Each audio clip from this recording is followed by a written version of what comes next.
Jesus, hold me close in your embrace. Take me deeper. Magandang gabi po sa lahat.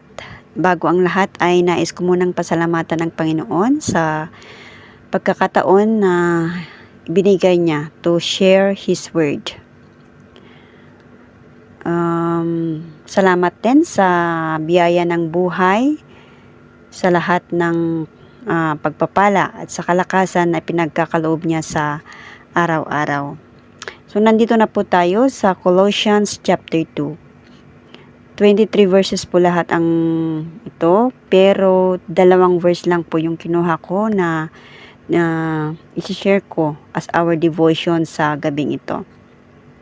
Babasahin ko po sa Tagalog, Colossians chapter 2 verse 6 and 7.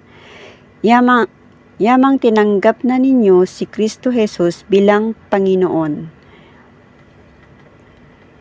Mamuhay kayo na may pakikipagkaisa sa Kanya. Verse 7, magpakatatag kayo at isalig ninyo sa Kanya ang iyong buhay.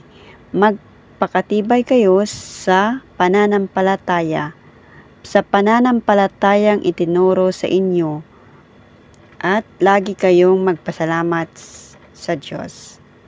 Yun po ang verse 6 and verse 7. Sa verses na ating binasa ay may tatlong elaboration na makikita natin dito. Una is yung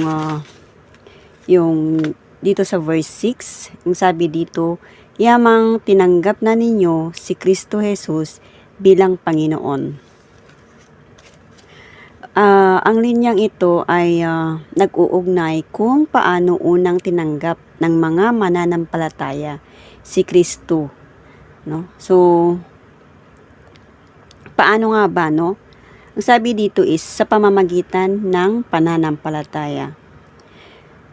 And sa kung paano sila dapat magpatuloy na mamuhay ang sabi pa rin dito is sa pamamagitan pa rin ng pananampalataya at sa pagkakaisa sa Kanya.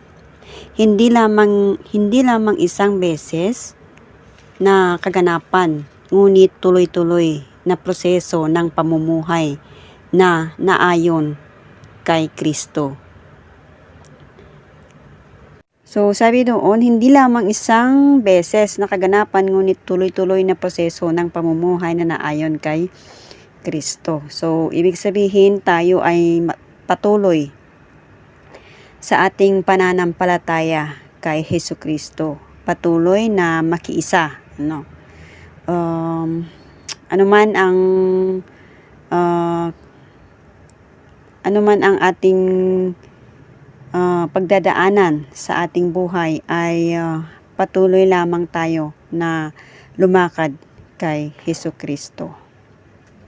At lagi nating iisipin na ang pananampalataya ay hindi basta-basta, no? Hindi patumpik-tumpik. Kailangan ang buhay natin ay kaaya-aya sa harapan ng Panginoon. Ang pangalawang elaboration na makikita natin as yung makikita natin dito sa verse 7, yung sinabi dito na magpakatatag kayo at isalig ninyo sa Kanya ang iyong buhay. Rooted and built up in Him. This is like an image of a powerful tree. Ang mga mananampalataya ay hinihikayat na ang kanilang pananampalataya ay malalim na nakaugat kay Kristo, na kumukuha ng pagkain at katatagan mula sa Kanya. Ang malalim na koneksyon na ito ay nagpapahintulot sa kanila na lumago at maging mature sa kanilang pananampalataya na nagiging mas malakas. Hinihikayat tayo na magkaroon ng malalim na pundasyon or relasyon with Christ. ano ba ang dapat natin gawin upang mas lumalim pa yung pundasyon or relasyon natin sa Panginoon. So, tayo ay manalangin araw-araw, read our Bible every day, at makinig sa mga spiritual song, isa pamuhay natin sa araw-araw. Hindi lang tayo nagpi-pray, hindi lang tayo nagbabasa ng Biblia, makinig ng spiritual song, pero kailangan isa pamuhay din natin, or pupunta tayo sa church, to worship. Pwede rin tayong sumali sa kahit anong ministry na gusto natin, para magamit tayo sa gawain ng Panginoon. Ang ikatlong elaboration na makikita natin ay yung sinabi dito na magpakatibay kayo sa pananampalatayang itinuro sa inyo. Have an strong faith.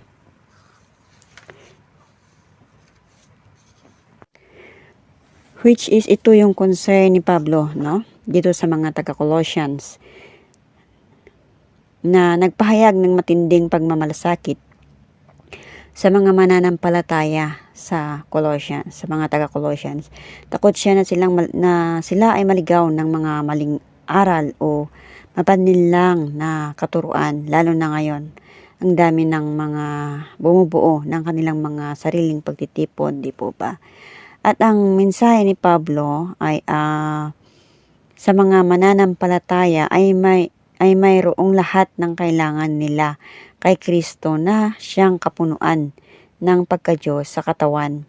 Nais niyang magkaroon sila ng buong katiyakan ng pag-unawa na nangangahulugang isang malalim o husay na kaalaman sa katotohanan.